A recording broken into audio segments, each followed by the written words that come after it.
¿Sabes qué sucedió en 1922 en el barrio de La Huaca, cerca del puerto de Veracruz? Pues nada más y nada menos que la primera huelga de inquilinos de todo México. Esta semana, en la Guía Chamuco, vamos a hablar del libro País sin techo, ciudades, historias y lucha sobre la vivienda de Carles Coffier, editado por Grijalbo y publicado recientemente porque salió apenas en mayo de 2023. Seguramente cuando piensas en el derecho a la vivienda, lo primero que se te viene a la cabeza es una casa.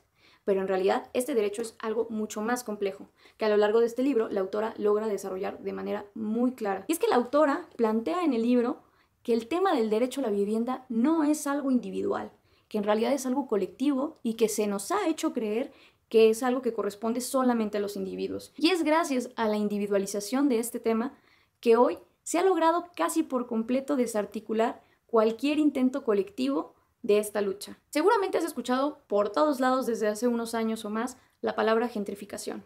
Y tal vez pienses que todos los problemas o la mayoría de los problemas que enfrentamos en el tema del acceso a la vivienda tengan que ver con este fenómeno, pero no es así. Y es por eso que la autora propone que es necesaria una revisión de los términos con los cuales nombramos las problemáticas a las que nos enfrentamos en el tema de la vivienda. Ya que si no somos capaces de nombrar de forma precisa las problemáticas que enfrentamos, no podemos tampoco solucionarlas. Pero ¿cómo aborda la autora la problemática que enfrenta el país en torno al tema de la vivienda en el libro? Pues lo hace a partir de identificar las principales problemáticas que hoy vivimos y lo hace a través de un mapeo de las ciudades con estos problemas más representativas del país. Así, el primer caso que nos presenta Carles Coffier en País sin techo se ubica precisamente en Yucatán, en Mérida, Yucatán. Y es que esta ciudad es un caso muy representativo de un fenómeno que se está viviendo hoy en día y no solo en México, y es la especulación y las burbujas inmobiliarias. Hablar tal vez de estos términos económicos suena muy complicado, y en realidad lo es, pero la autora logra en este libro plasmarlos de manera clara, explicarlos con ejemplos, y también algo interesante es que logra conectar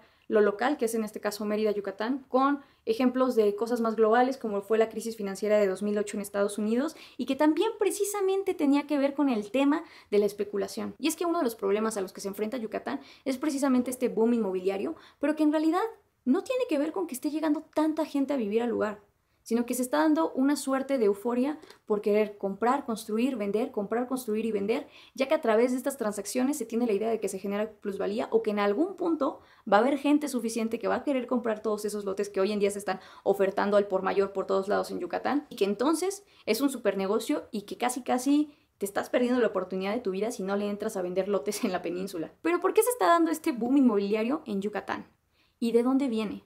Pues la autora logra identificar ahí algunos aspectos y uno de ellos es precisamente la guerra contra el narcotráfico. Fue a raíz de esta gran ola de violencia que una de las ciudades que se consideraba todavía más seguras en todo el país era precisamente Mérida, Yucatán.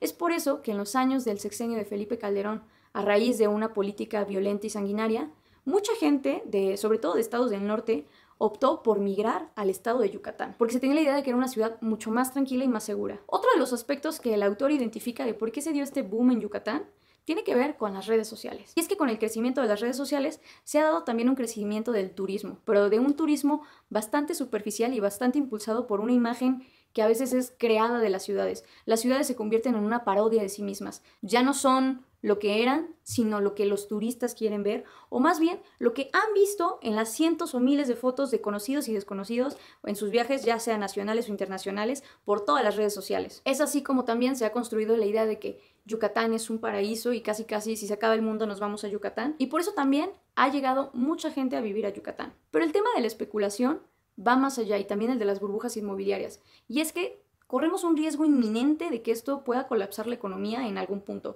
Y algo que señala muy bien la autora en este libro, País sin techo, Carles Coffier, es que uno no puede saber que una burbuja económica existe hasta que estalla. Puede haber como ciertos factores de riesgo o ciertas señales de que lo que se viene es una burbuja, pero nunca existe la certeza hasta que se viene la crisis. ¿Pero qué riesgos económicos puede causar el tema inmobiliario en Yucatán y en la economía en general? Pues lo que la autora señala en el libro es que se está dando todo un fenómeno de especulación en cuanto al tema de la venta de lotes.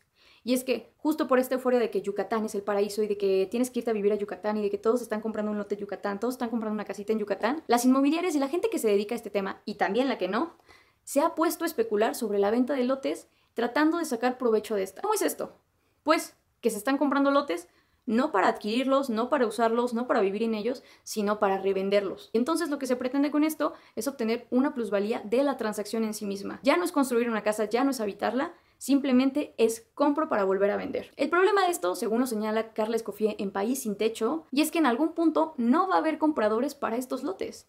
Y entonces allí habrá un colapso de la economía porque habrá gente que habrá sacado o comprado lotes a crédito, habrá gente que habrá invertido todo allí y de pronto, ¡boom!, la euforia de que todos querían comprar no era real.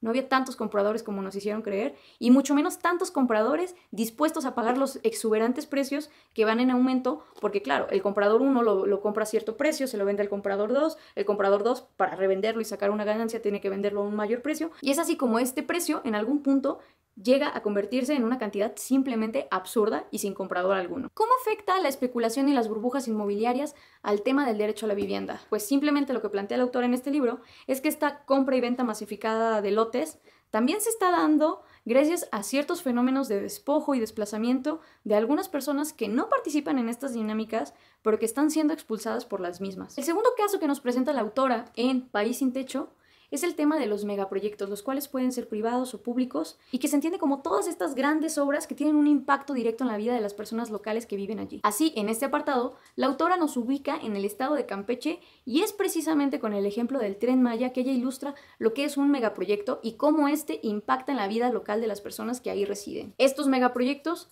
también suelen ocasionar otros fenómenos como lo son el cambio de la vida cotidiana, como lo son también el desplazamiento forzado o inducido. El siguiente apartado del libro es un tema que creo que todos tenemos un poquito más fresco, o al menos en la ciudad lo tenemos, ya que es el tema del arrendamiento. Y claro, para hablar de esto nos situamos en la Ciudad de México. Y es que contrario a lo que se suele creer, el derecho a la vivienda no se garantiza con una propiedad, ya que no todas las personas que habitan una casa poseen la propiedad de esta. Entonces, en este capítulo lo que hace la autora es hablar, por ejemplo, de las protestas que hubo el año pasado, a finales de año, en la Ciudad de México, en torno al tema del Airbnb y de la falta de una ley inquilinaria en la Ciudad de México y en todo el país. En este capítulo la autora aborda casos muy representativos de la ciudad, como lo son, por ejemplo, el caso del edificio Trevi ubicado cerca del centro histórico, a un lado de la Alameda Central. Este edificio, que ha sido uno de los ejemplos contemporáneos más representativos de las luchas inquilinarias en todo México. Y es que precisamente los inquilinos que vivían allí y que rentaban sus espacios y los cuales habían vivido años y años y años en ese edificio,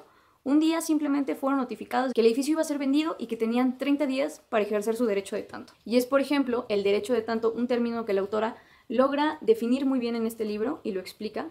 Y es el derecho que tienes tú como inquilino a que si el dueño de la propiedad en la que habitas lo va a vender, seas notificado, una, de la transacción, y dos, es que tengas la oportunidad de que te ofrezca a ti venderte ese espacio que te está arrendando. Y en el caso de los vecinos del edificio Trevi, sí se les ofreció este derecho de tanto, pero el dueño, mañoso, lo que hizo fue, aprovechándose de que el edificio no estaba regularizado como departamentos individuales, sino como todo un edificio completo, les ofreció el edificio así. Y la cantidad que les pedía obviamente era una cantidad exorbitante, por no decir estúpida, y los vecinos obviamente no pudieron comprarlo. Al final, casi una tercera parte de los vecinos decidieron quedarse en el edificio y resistir, ya que la forma en la que pretendían desalojarlos era completamente arbitraria. ¿Y qué sucedió en este caso? Acoso inmobiliario, que es un término el cual también Carla Escoffier explica muy bien en el libro País sin Techo. Hablar del tema de arrendamientos nos lleva también a otro tema que es el tema de los desalojos forzados, que es otro de los apartados que está en el capítulo número 3 de este libro, cuando se aborda el tema del arrendamiento en la Ciudad de México. Pero si uno piensa que estos son todos los problemas a los que nos enfrentamos al hablar del tema del derecho a la vivienda, pues no, pues la autora en el capítulo 4 nos plantea otro que creo que muchas veces se invisibiliza y es el tema de la discriminación. Y aquí lo aborda precisamente exponiéndonos casos de personas de la comunidad LGBT. ¿Cómo han sido estas personas discriminadas y han sido negadas al derecho a la vivienda por su orientación sexual? Y es que la autora presenta incluso en este capítulo una serie de testimonios, ¿no?, de personas que comentaban que sí, a mí, por ejemplo, una vez no me quisieron rentar un departamento porque vieron que llegué con mi pareja y las dos éramos mujeres. Pero no solamente la discriminación se da por la orientación sexual, sino también por otros factores como son la discapacidad o incluso el estado civil, ¿no? Aquí en el libro se presentan varios testimonios que dan cuenta de esto. La última ciudad que nos presenta la autora en el libro es precisamente Monterrey y tiene que ver con el tema de vivienda y el derecho a la ciudad. Y es que en la ciudad de Monterrey hay una zona céntrica la cual concentra los servicios, las calles, la vida cultural, las escuelas, la vida comercial, y pareciera que hay otra ciudad alrededor de esta que es la ciudad periférica, la cual carece de todo lo que el centro sí tiene. Entonces aquí la autora plantea que no solamente basta con tener una casa, sino que también tienes que tener derecho a la ciudad, derecho a poder moverte, a disfrutar de los espacios, a tener servicios dignos y básicos. Recomiendo mucho que lean este libro porque para las personas que no estén involucradas en el tema, creo que es una gran introducción ya que presenta muchos ejemplos y la lectura es bastante fácil por eso. Aparte de que tiene como estos términos, ¿no?, en cada capítulo, que creo que son bastante útiles tenerlos a la mano. Y para las personas que sí están involucradas en el tema, creo que es un gran material, ya que al tener todos los casos perfectamente ejemplificados y recopilados, es bastante útil. Pero lo más importante que veo en este libro es el tema de que vuelve a traer en cuenta que las problemáticas a las que hoy nos enfrentamos en torno al tema del derecho a la vivienda no son en realidad problemas aislados, sino son problemas estructurales y que por lo tanto no son problemas que puedan resolverse desde lo individual, sino que tienen que volverse a abordar desde lo colectivo, desde la lucha colectiva. Así que ya saben, si les interesa el tema o estas problemáticas, o si en realidad no saben nada o si quieren saber un poco más, este libro es una gran opción, País sin techo de Carla Escoffier, editado por Grijalbo, el cual lo pueden encontrar fácilmente en cualquier librería y seguramente también en formato digital. No se olviden, como siempre, comentar este y todo el contenido del canal, por favor. Díganos qué opinan de las secciones, de todo el contenido que generamos, pero sobre todo de los temas que les estamos presentando. Y en este caso, hablando de País sin techo de Carla Escoffier, ¿qué opinan ustedes sobre el tema del derecho a la vivienda y todas las problemáticas a las que nos enfrentamos hoy en día?